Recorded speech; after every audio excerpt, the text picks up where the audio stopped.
Tunakaribisha wale ambao wanatufuata tunaposhiriki neno la Bwana. Ujumbe wetu ni following God instruction, kufuata maagizo ya nani? Ya Mungu. Huo ndio ujumbe wetu, ni ujumbe ambao ni kufuata maagizo ya Bwana. Praise God, following God's instruction. Bwana sifiwe. Kufuata maagizo ya Bwana. Na maagizo ya Bwana sometimes yanaweza kuwa ni rahisi, yanaweza kuwa ni mazito katika maisha yetu. Praise God. But mtu yeyote amejifunza kufuata maagizo ya Bwana, instructions za Mungu, utafika mahali Mungu yuko. Praise God. Kuna baraka hatupokei kwa sababu hatufuati maagizo ya Bwana, na kuna baraka tunapoteza kwa sababu ya kupuuza, kutofuata maagizo ya Bwana. Jina la Bwana litukuzwe. Na maagizo ya Mungu saa zingine ni simple. Mungu akitaka ufike katika destiny yako, anakuletea kamtihani kidogo sana, ama anakuletea wazo, na hilo wazo ukilitii linaweza kukufikisha mahali Mungu yuko. Praise God. So ni vizuri kuelewa katika maisha yako, wakati wowote umeamua kufuata sheria za Mungu ama maagizo ya Bwana, itakusaidia kufika mahali Mungu yuko. Jina la Bwana litukuzwe. Bwana Yesu asifiwe.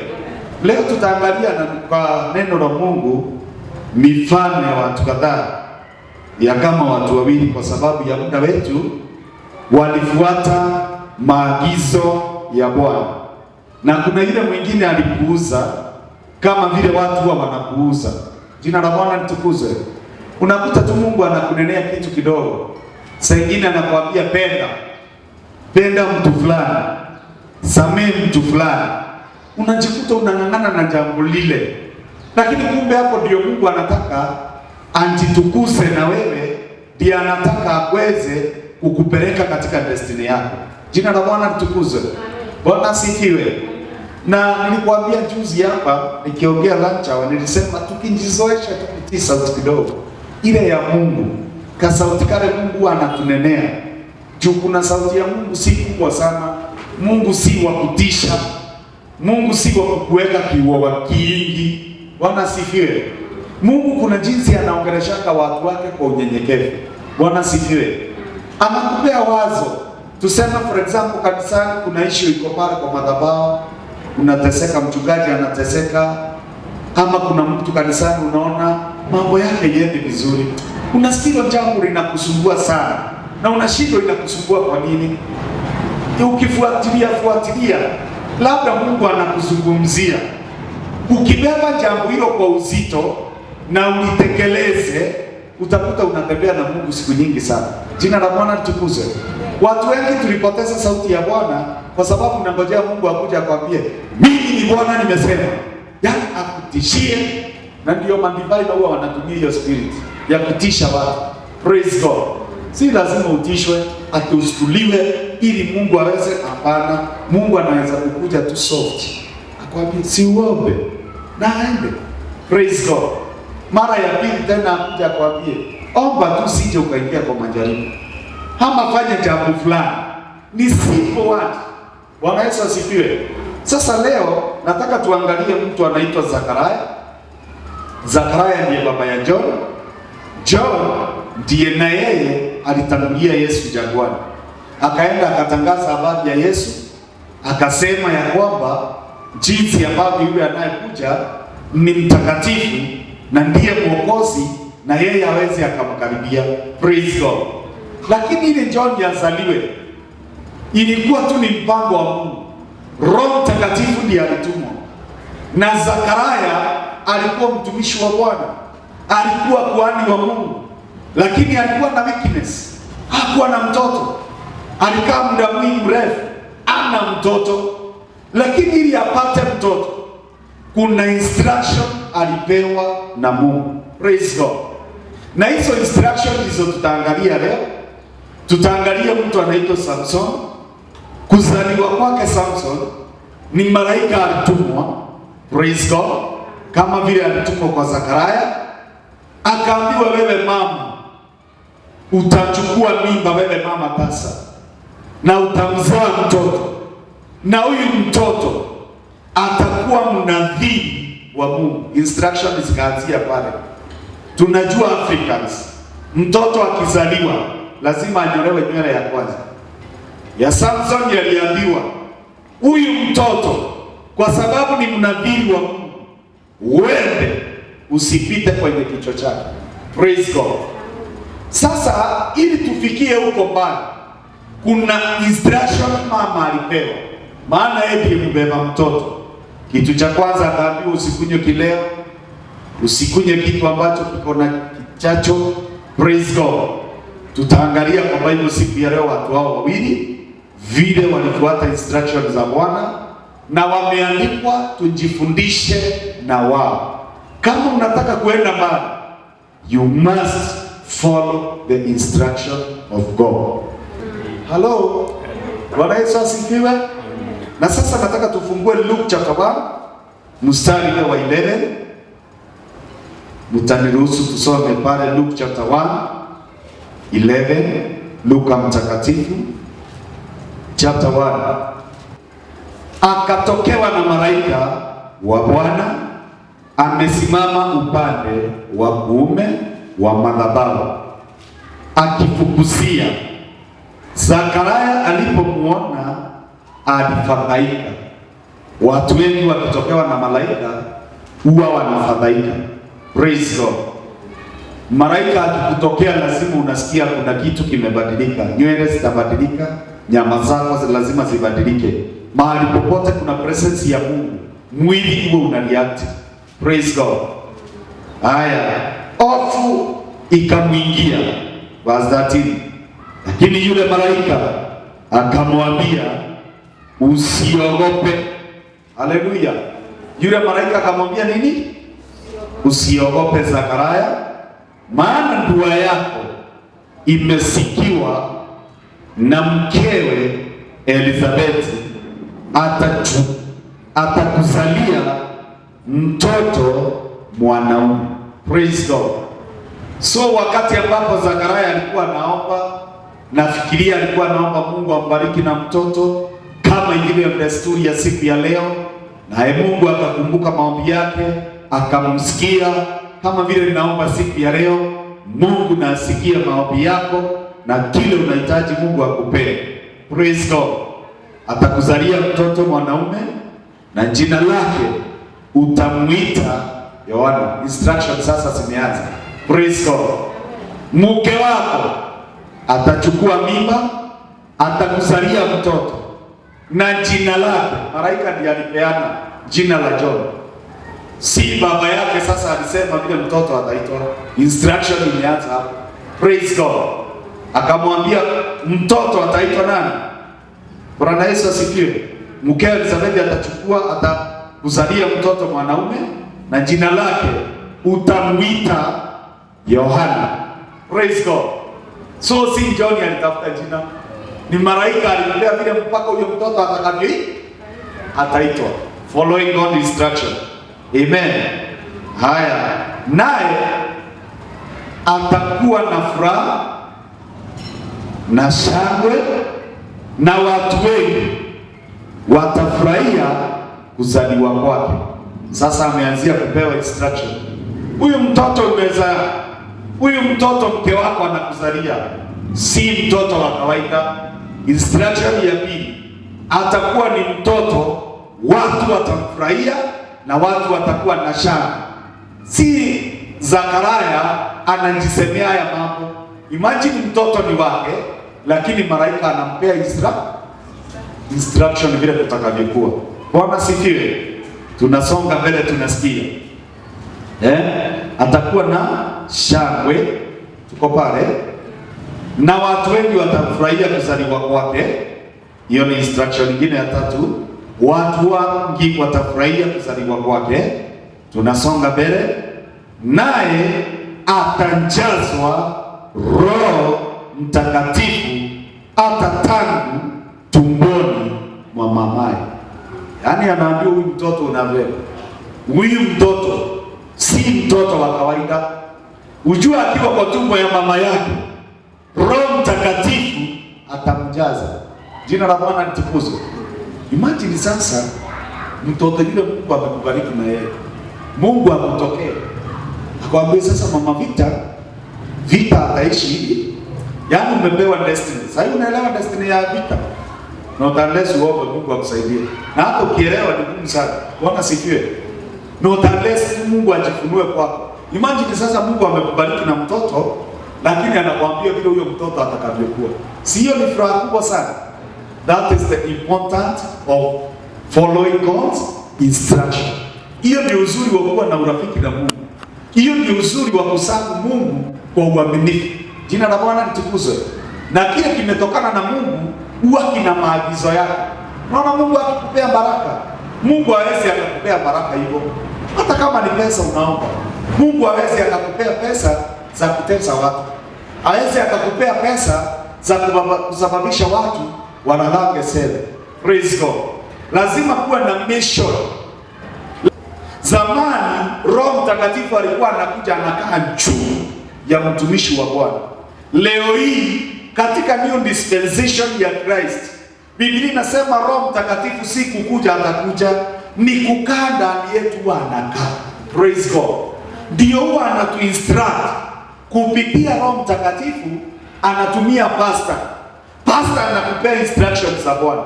Anakwambia my sister, ukikaa hivi utafika mbinguni. Anatumia mwinjilisti.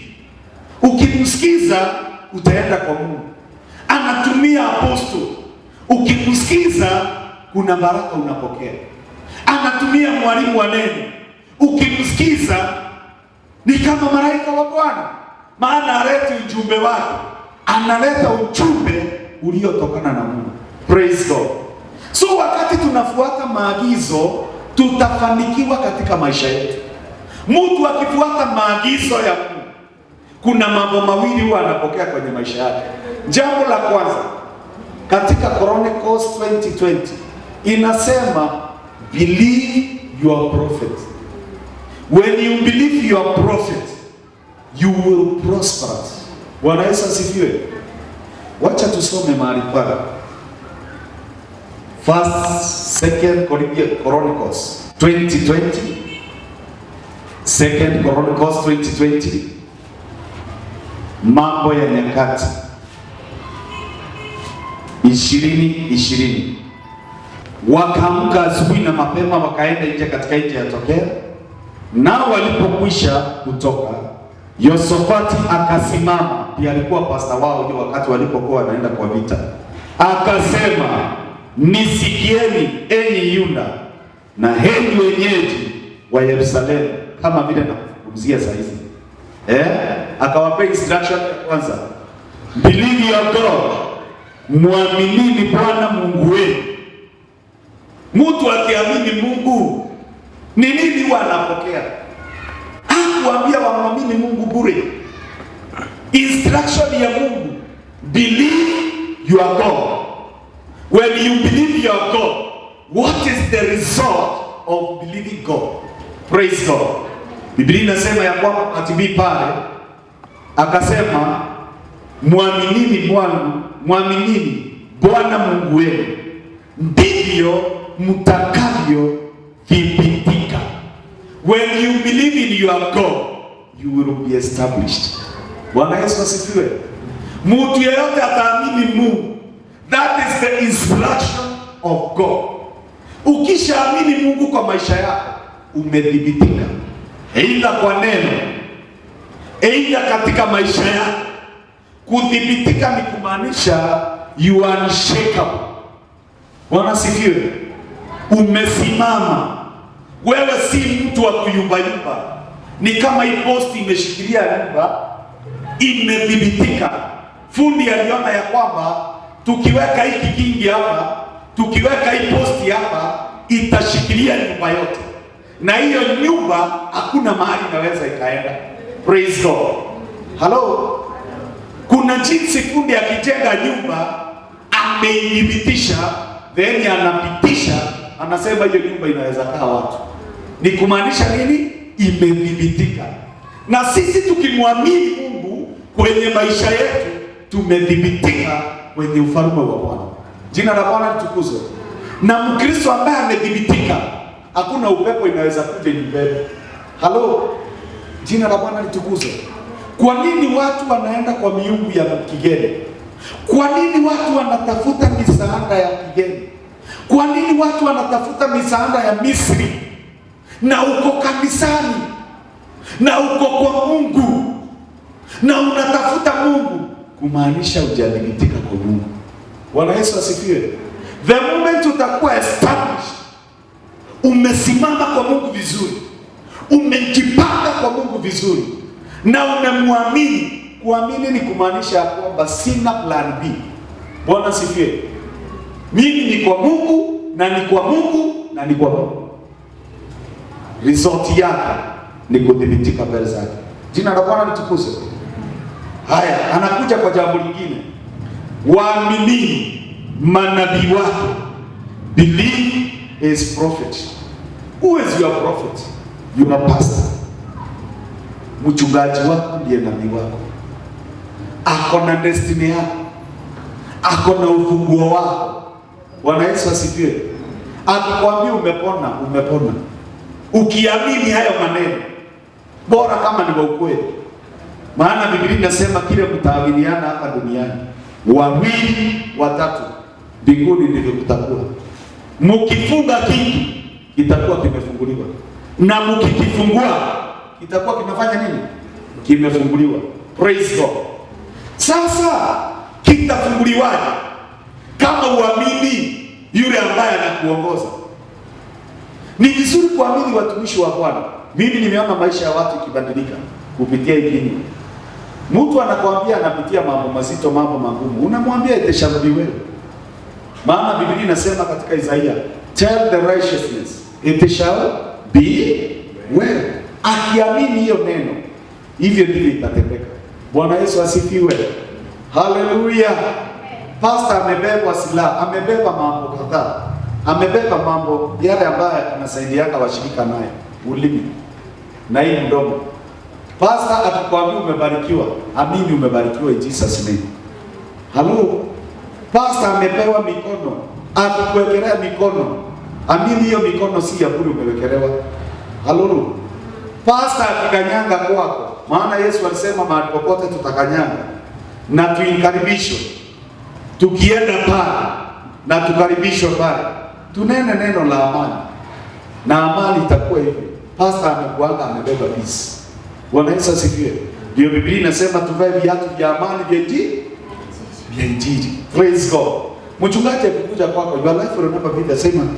Kukanyagisha hiyo miguu hapo tu.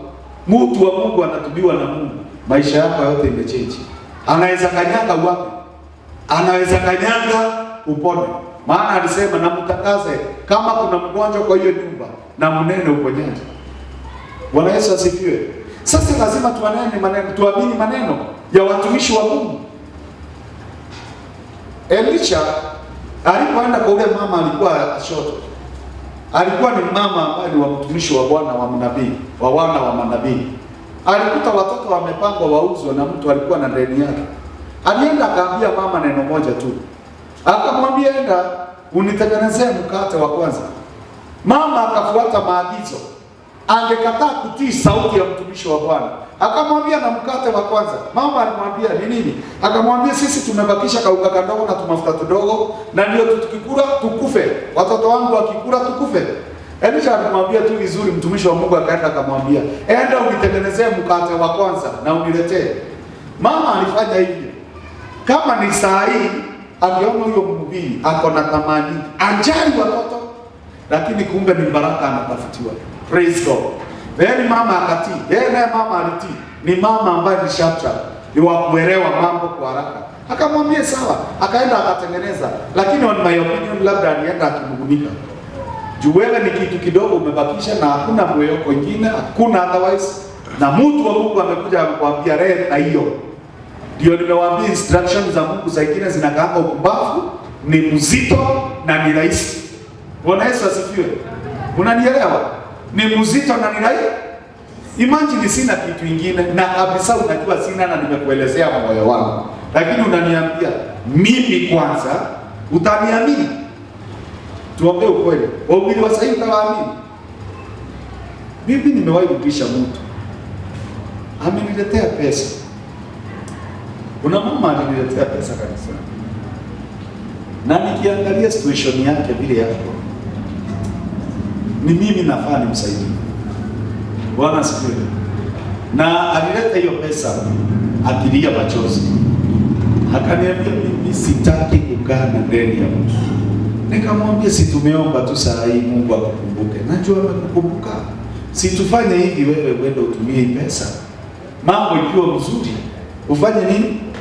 Ukuje sawa. Akaniambia pastor, mimi sifanyangi hivyo. Wacha niende niteseke, lakini bora nisiwe na deni na Mungu. Aliniweza, lakini sikuwa namwambia hivyo kwa sababu ya kitu kingine. Ni situation yake niliingia. Na nikamwandama sana, nilikuwa niende hata nimfanyie ka shopping at least akae vizuri. Lakini huyo mama alikataa. Bwana sifiwe. Na mimi nikasikia ndani yangu nimwambie, nimekupea wiki mbili. Your life will never be the same again. Jina la Bwana litukuzwe. After miezi 3, huyo mama nimeombea plot yake. Bwana sifiwe. After 3 months, aliniita tukiwa na mke wangu. Akaniambia sasa fanya hivi. Panda kwa gari. Ni yeye alikuja mpaka na gari. Bwana sifiwe. Tata tembesha unipeleke mahali. Tulienda na yeye. Jina la Bwana litukuzwe. Lakini after kufuata maagizo ya Mungu, maana alikuja kama anaumwa. Ananiambia hapana, hizi haziwezi lala kwangu. Jina la Bwana litukuzwe. Sasa Biblia inaendelea inasema mahali pale verse 15. Verse 15 inasema hivi ili ifike hapo kwa Roho Mtakatifu, kwa sababu atakuwa mkuu mbele za Bwana. Instruction nyingine akaambiwa atakuwa mkuu mbele ya Yesu Kristo. Lazima sasa mama angemtunza, lazima baba angemtunza. Tunaendelea. Hata kunywa divai. Kumaanisha nini? Wangempea divai. Kwa Israeli wanakunywa divai kama vile sisi tunakunywa majani hapa. Si ile fermented, ile watu wanauziwa kule. Praise God. Ni pure fresh juice. Ni watu wamejaribu. Wanasema kunywa divai ni pombe. Kitu chochote ni fermented, hiyo ni pombe. Praise God. Lakini hapa ni fresh. Bwana Yesu asifiwe. Na inaelekea inasema ya kwamba hata kunywa divai wala kileo. So walimkanya mama huyu mtoto asiwahi kunywa divai wala nini? Kileo. Instruction za mtoto ambaye amezaliwa. Ujumbe wetu tusizao hiyo. Topic ni hiyo. Following God instruction. So huyu mtoto Zakaria amepata, mnasikia vile ako na maagizo mingi sana. Kama vile Mungu akitaka kukuinua, kuna instruction huwa anakuwekea kwenye maisha yako. Instruction ya kwanza Mungu anatuwekea ni gani? Live a holy life. Ishi maisha matakatifu. Ukiishi maisha matakatifu, wewe sasa uko kwa njia ya Mungu. Praise God. Instruction ya pili Mungu alitupea ni gani? Love your neighbor as you love yourself. Mtu yeyote atapenda ama apendi ndugu yake ama apendi dada yake, Biblia inasema yeye ni muuaji na wauaji hawana sehemu wapi? Mbinguni. Hiyo ni instruction. So kama upendi, kama kuna mtu unachukia na uko kanisani, mbinguni bye bye. Wewe si candidate ya mbinguni. Maana ufuati instruction ya kwenda mbinguni. Haleluya. Aya, turudi kwa mali. Biblia inasema aje? Tuheshimu Mungu na nini? Na mali zetu. Na sisi tutafanyiwa nini? Ngala zetu zitafanya nini?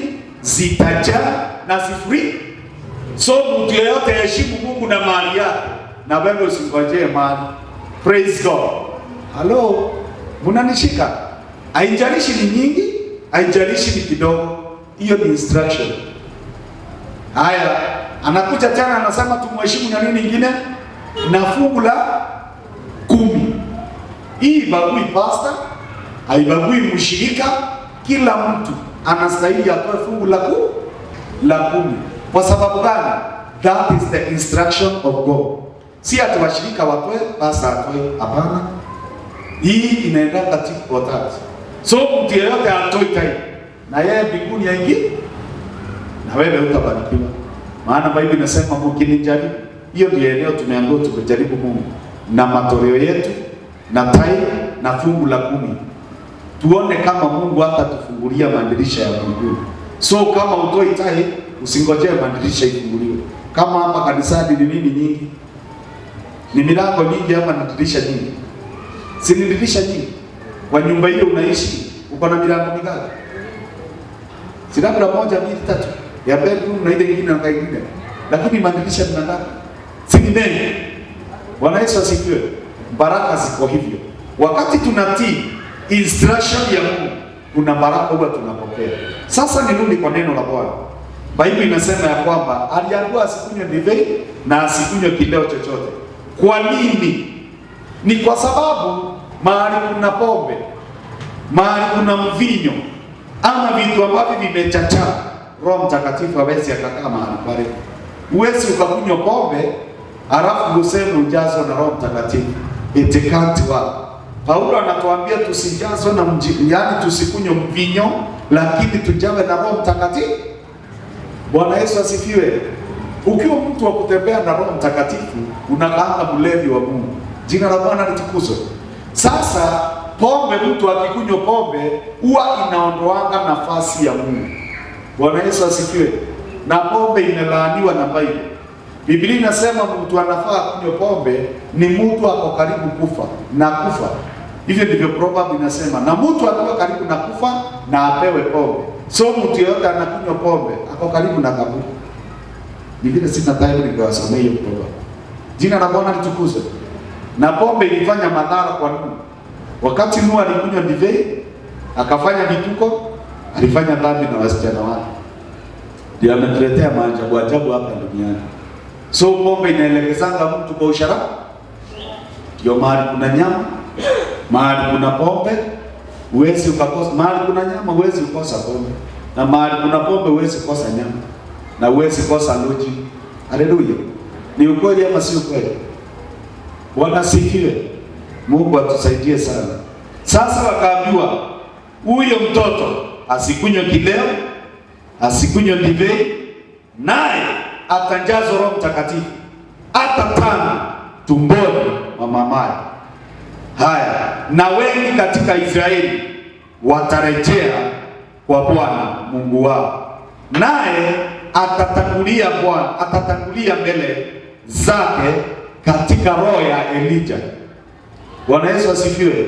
Yohana alikuwa na roho ya Elia na alitangulia Yesu na nguvu zake ili kungeuza mioyo ya mababa walioelekea watoto kwa kuatilia wasi ukani za wenye haki na kuweka mbele ya tayari watu watengeneze. Zakaria akamwambia malaika, nitajua neno hilo, maana mimi ni mzee na mke wangu ni mkongwe na siku nyingi. Bwana Yesu asifiwe. Mke wangu ni mkongwe na siku nyingi. Malaika akamjibu akamwambia, mimi ni Gabriel, nisimamaye mbele za Mungu, nami nimetumwa niseme na wewe na kupasa habari hizi njema. Praise God. Hallelujah. Lazima angeanziwa hivyo kwa sababu alikuwa mzee. Na sisi Mungu akitaka kutuingiza kwenye hatima zetu ama kwenye baraka zetu, kuna ile lugha Mungu anatumia kwetu. Praise God. Na lugha ile Mungu anatumia ili tuweze kufanikiwa ni njia ya kufuata maagizo ya Mungu. Hivi tu Zakaria anaulizia. Ndivyo watu wengi wanaulizia. Mimi ninaweza nikafika mbinguni? Mimi ninaweza nikabarikiwa? Yes, unaweza ukabarikiwa ukifuata maagizo ya nani? Ya Mungu. It doesn't matter ni miaka mingapi, ni siku ngapi umekaa katika presence ya Bwana, as long as you follow the instruction of God. Zakaria alianguka hii mtihani kama vile watu wengine sisi huwa tunaanguka mtihani wa kufuata maagizo ya Mungu. Unapuuza, unaona kana kwamba si Mungu. Hebu tusikie pale vile Biblia inaendelea inasema, verse 20, na tazama utakuwa bubu usiweze kusema mpaka siku ile utakapotukia hayo, kwa sababu uyasandiki maneno yangu, nayo yatatimizwa kwa wakati wake. Imagine mzee, kwa sababu alipuuza malaika. Vile watu huwa wanapuuza watu, vile watu wanapuuza watumishi wa Mungu. Unajua Yesu alituachia njia 3 za kuongea. Yesu huwa anatumana kwa njia 5. Huwa anatuma mwinjilisti. Bwana Yesu asifiwe. Mwinjilisti ni huyu mrefu, huyu hapo hapa. Huwa anatuma mwinjilisti, anakuja kwa barabara, anakuambia vizuri, utubu dhambi zako, Yesu anakupenda the way you are. Watu wengi wanakataa, wanasema ni fulani anaongea. Anakuja kwa njia nyingine ya 3, ya pili. Anakuja na prophet ni wa kunyoosha kidole hiki. Anakuambia msipotubu dhambi, msipogeukia Mungu, ni kuisha mtaisha. Watu wanapuuza ile njia. Anakuja kwa pastor ni wa kushikanisha, ndio hii kilole ya pete, ile inawekangwa pete. Mahali kuna mchungaji ni wa amani. Mwinjilisti ni wa kukwambia usipotubu utachomeka. Mnabii na yeye anakuja kwako, anakuambia usiporekebika jehanamu inakungojea, asema Bwana. Huyu naye pastor ni wa kufunga vidonda. Anakuja na kuinstruct. Ukitoka kwa mwinjilisti kule nje, uliambiwa kwa Yesu ni bure, uliambiwa kwa Yesu ni amani. Pastor naye akikukuta anakuambia fanyia wokovu kazi. Bwana Yesu asifiwe. Kwa kuogopa na kutetemeka, ili uweze kubarikiwa lazima ukae hivi. Anakufunga, anakuonyesha upendo, inakaa vile inavyofaa. Unakuja kwa mwalimu wa neno, ndiye mdogo sana na apende. Kanisa za walimu hazikuangi na watu wengi sana, maana anaboa watu na anakaa kujirudia mara mingi. Praise God. Si mnajua kazi ya mwalimu ni kujirudia ushike. Bwana sifiwe. Watu wanataka mahali na kuwa marathon, tuinue viti tu, sema amen. Sawa. Na wewe kuna kitu utakuwa umepata. Tunataka walimu wa neno ambao wanatufundisha, wanatuonyesha njia, ili tuwe na watu wengi, ili tuwe na watoto wengi wa kiroho. Haya, hiyo ni jingine Yesu alitupea hili. Tunakuja sasa kwa huyu. Unaona ametengwa. Anaitangwa Apostle